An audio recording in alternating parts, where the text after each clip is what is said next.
ومعي من إدلب الآن وتحديدا من معرة النعمان العقيد هيثم الفيسي قائد المجلس العسكري في المعرة. أهلا بك. أهلا بك، أهلا وسهلا بك. لك التحية سيدي. ما هو الوضع العسكري الآن في معرة النعمان وما حولها؟ كيف يمكن لك أن تصف لنا إمكانياتكم العسكرية وما يجري على الأرض؟ بسم الله الرحمن الرحيم. أولا نحن الآن في مدينة معرة النعمان، في أم المعارك، مدينة أم المعارك بإذن الله، والمدينة التي ستفصل النظام وستسقط النظام بإذن الله. بالتأكيد. نعم. ما هو وضعكم العسكري في المدينة سيادة العقيد هيثم؟ كيف لك أن تقيم لنا إمكانياتكم والهيكلة العسكرية القائمة في معرة؟ نحن الآن في مدينة معرة النعمان استطعنا توحيد القوات الموجودة في منطقة المعرة وتوحيد الصف تحت عملية البنيان المرصوص. نعم. وسنقوم بإذن الله بتحرير المنطقة بالكامل.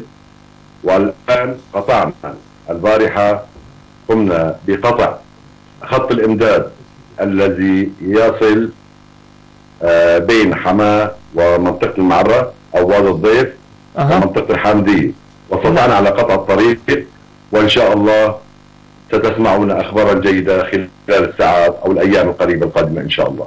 طيب، برأيك سيادة العقيد هيثم، لماذا طالت المعركة كل هذا الوقت؟ ما هي الأسباب التي أخرت الانتصار المؤكد بإذن الله قريبا، ولكن هناك كانت آمال أكبر بأن يتم هذا الانتصار قبل فترة، قبل نحو شهرين من الآن، منذ الإعلان عن بدء المعركة في وادي الضيف تحديدا؟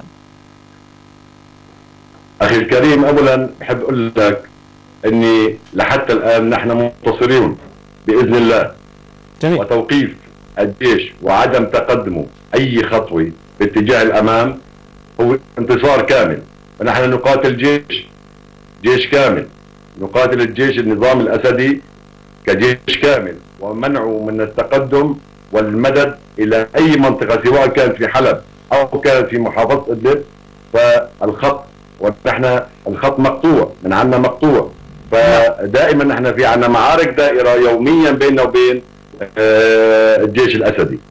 فمعركتنا نحن مستمرة ومعركتنا دائمة، والمدد مستمر بالنسبة للجيش، ونحن نقوم بقطع هذا المدد بإذن الله.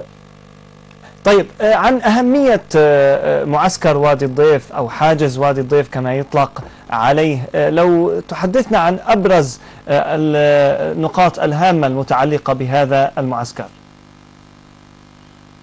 معسكر وادي الضيف منطقة عسكرية ممتدة من وادي الضيف أو من منطقة الزعلانة وصولا لوادي الضيف إلى السماد، إلى عين قريع، إلى الحامدي، إلى حيش.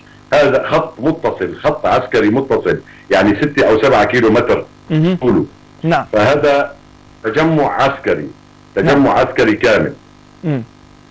أما بالنسبة للأهمية اللي عم تقول عليها، أيوة. أهمية وادي الضيف هو عبارة عن موقع عسكري أولا. 2، نتيجة وجود الوقود الموجود في مستودعات الوقود الموجودة في وادي الضيف اللي بتغذي المنطقة الشمالية بالكامل هي في وادي الضيف. فالجيش الأسدي أو النظام بيحاول دائما يبقى المنطقة هي بإيده وما توصل لإيدنا حتى يحسن يمد المناطق الشمالية بالوقود. نعم. فهي أهميتها الموجودة بالمنطقة.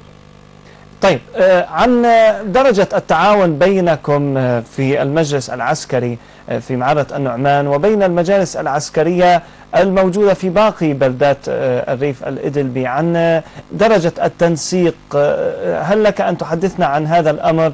كيف هو التعاون بينكم وبين باقي الألوية والكتائب بمختلف المشارب والانتماءات؟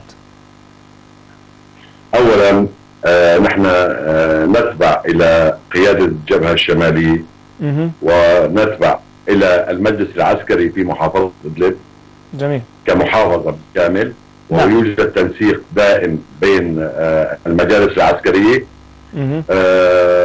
أي أمر كمن الجيش النظامي في أي دولة من دول العالم، ففينا قيادة نتبع لقيادتنا المباشرة. نعم. والتنسيق دائم ومستمر بين المجالس العسكرية. أما فيما موضوع باقي الألوية أو الكتائب عتقول عنها، فأنا قائد لتجمع ألوية وكتائب معرة النعمان اللي فيها أكثر من 10 ألوية أو 12 لواء تقريبا مع عدة كتائب. نعم. فأصبحنا نتعامل كتجمعات، نتعامل كتجمعات لهالألوية ولهالكتائب، وإن شاء الله سنكون بعد فترة قريبة جدا بتجمع واحد يجمع كل هالألوية وكل هالكتائب الموجودة في المنطقة. طيب، ما هي درجة التسليح التي وصلتم إليها حتى الآن، سواء في تجمع كتائب وألوية معرة النعمان في المجلس العسكري بشكل عام، أو حتى على مستوى المجلس العسكري الذي يغطي المحافظة بشكل كامل؟ هل نستطيع القول بأنكم تمتلكون الذخيرة الكافية لوقت طويل، أم أنكم بحاجة لمساعدات أكثر؟ ما هي درجة مثلا التسليح النوعي الخاص بالكتائب والألوية الموجودة في معرة النعمان؟ أولا، لا يوجد أسلحة نوعية موجودة عندنا في معرة النعمان. يوجد نقص في بعض أسلحة، في بعض الذخيرة، يوجد نقص بشكل عام. أما نحن نتعامل على الوضع اللي نحن فيه، على السلاح الموجود معنا، وحسب توفره معنا نتعامل في المعارك حسب السلاح الموجود معنا. نعم. نأمل الأفضل، نأمل الأسلحة النوعية الأفضل أن تكون متوفرة لنا، ونحسن نعم نختصر الزمن في محاربة هذا النظام. هل توافق القول الذي يطرح أحيانا من قبل بعض الناشطين حول وجود تجار حرب سواء في إدلب أو في غيرها، ولكن بالتحديد في إدلب تجار حرب يقومون بتزويد الكتائب أو الألوية التابعة لهم، سواء لطرح مال سياسي أو لخدمة أجندات معينة أو حتى لمجرد المال؟ هل توافق على أن هؤلاء موجودون بالفعل، وما هي درجة قوتهم؟ لا، بعتقد بمحافظة إدلب هذا الأمر شبه ضعيف يعني. أما نحن أسلحتنا وذخيرتنا بنقتنها أغلبها من الجيش الأسدي، ومن تجار الجيش الأسدي، ومن تجار الجيش الأسدي والمرتزقة اللي في الجيش الأسدي. تمام. نحن أسلحتنا أغلبها يا إما غنائم أو بتكون من نظام الجيش الأسدي، لكن لابد في أي دولة من دول العالم أن يكون فيها ناس بيسموا حالهم تجار حروب، لكن بنقول الحمد لله وإن شاء الله نحن عندنا نسبة ضعيفة جدا ومحصورين جدا. نعم. طيب، رسالة توجهها إلى بعض الكتائب التي ربما تحتفظ بالسلاح أو بذخيرة لهدف ما غير معلن ولا تشارك في المعارك الدائرة بحجة عدم مثلا الأولوية لها أو عدم أهميتها، ما هي الرسالة التي يمكن أن توجه من خلالك عقيد هيثم؟ أطلب من الجميع، كل من يملك السلاح، أن يقف كل إلى جانب أخيه لإسقاط هذا النظام. وبعد إسقاط النظام اللي الرجل أو الهيئة أو الألوية اللي عم تقول عنها اللي عنده أجندة معينة فتترك بضاعتها لبعد إسقاط النظام. أما في الوقت الحالي فنحن همنا الأساس هو إسقاط هذا النظام الظالم وتحرير شعبنا من ظلم هذا المستبد. بعد التحرير ممكن نفكر بأشياء أخرى أو طروحات سياسية أخرى، وأرجو تأجيلها لبعد إسقاط النظام، لأن همنا الأساسي هو حاليا هو إسقاط النظام. وأطلب من الجميع التكاتف والتحالف والتآلف بين جميع الفصائل لتوحيد الصف والانتهاء من هذا النظام الظالم. طيب، رسالة أخيرة وأطلنا عليك سيادة العقيد ونعتذر. رسالة أخيرة إلى القيادة السياسية للثورة والممثلة بالائتلاف الوطني. بداية، ما الذي تمثله لكم هذه الواجهة؟ ما الذي يمثله لكم هذا الائتلاف؟ وبالمقابل كذلك ما الذي يمكن أن يوجه إليهم من خلالكم على شاشة قناة شذا؟